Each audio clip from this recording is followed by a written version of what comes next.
In this video, we are going to look at how the Oakville real estate market is doing because the March stats just came out. Now, let's look at the supply and demand issue in Oakville, and we are also going to look at a 5 years comparison. We're going to see how the market has been doing since 2019.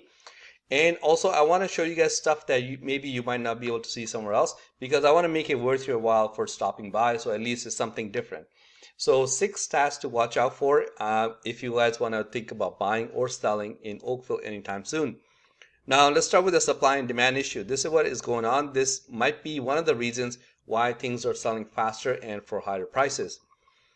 You can see here new listings are in dark blue, active listings are in orange, light blue is the number of sales. So for the last few months there was a big gap in terms of what was available and what was actually selling. But now in the last 3 months that gap has been tightening. Number of sales has actually gone up 125% compared to where they were only in January, which is not bad because spring is always the busiest season of the year. So, this is actually what is supposed to happen. Winter is slower than spring. The only problem arises when sales go up 125%, but new listings only go up 52%.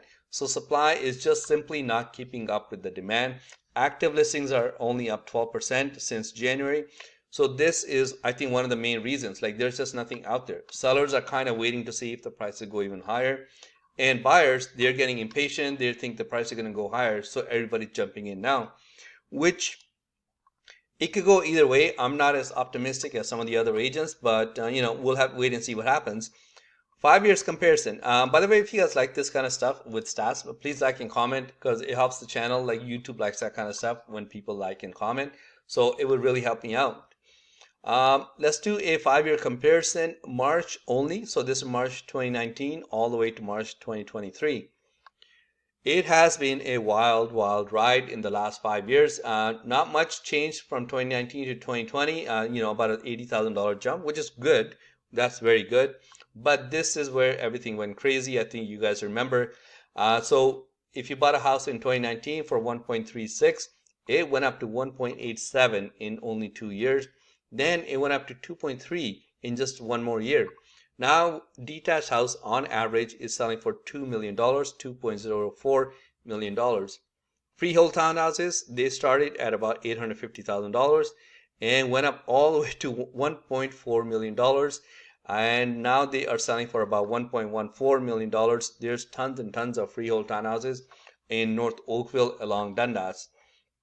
Condo apartments, a little bit different story because Oakville has a lot of high-end condos, so sometimes they tend to screw up the average prices. But right now they are selling for about $800,000 on average. That's a condo in Oakville. Now, if you look at number of homes sold in March only, they are selling 278 homes sold last month, and that is in line with what was happening in 2020. And I don't see anything catching up to these numbers anytime soon. Now, 6 stats that you guys want to keep an eye on if you want to see exactly how the market's going to be doing. So this is sale price to list price ratio. I'm going to put my camera there so I can see. Now, as I mentioned before, new listings are just not keeping up with the demand. New listings have gone up every single month. Every single month, more and more listings are coming up, but it's still not enough to keep up with the number of sales. So new listings are up. Active listings are up slightly, not much. Months of inventory. So this is something you guys want to keep an eye on if you're thinking about selling your house, because a lot of promises are being made right now that, hey, I'm going to sell your house with 20 offers in 3 days and you're going to get, $300,000 over asking. On average, listings are sitting on the market for about 26 days. So don't get tricked by trick advertising that it's going to sell in 3-4 days. The only way to make that happen is you price it below market value. And is that something you guys want to do? 46% is the SNLR. It just means that if it's below 40%, we are in a buyer's market. 40 to 60 is balanced, and 60 above is sellers. So we are right in the middle of a balanced market at the most. On average, you can expect like 98% was in February. Now you are selling at 100% of sticker price, which is good as long as you price it properly. So this is the stats that you guys want to keep an eye on if you want to know month by month what is going on. You can see here market is improving because new listings are going up, active listings going up a little bit. Still lots of months of inventory. So if you are a buyer, I would not get too discouraged. There's a lot of homes out there sitting there. It's just the good ones, the hot ones, they tend to go fast because it's a good property and a good location, and a lot of the times it's priced below market value.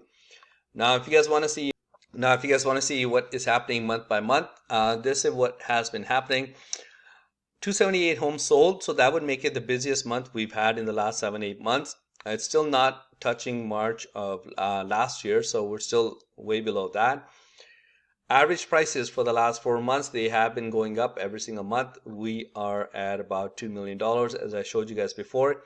But as I mentioned before, spring is supposed to be busier than winter. So this makes sense. It always happens every single year.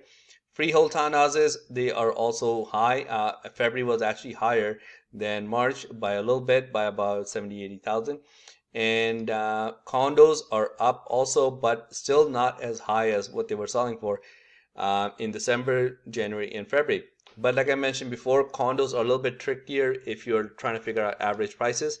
And if you guys have any questions for, like anything at all, like real estate related, or if you're thinking of buying or selling in Oakville, you can call or text me at this number. I'll see you next time. Thanks. Bye.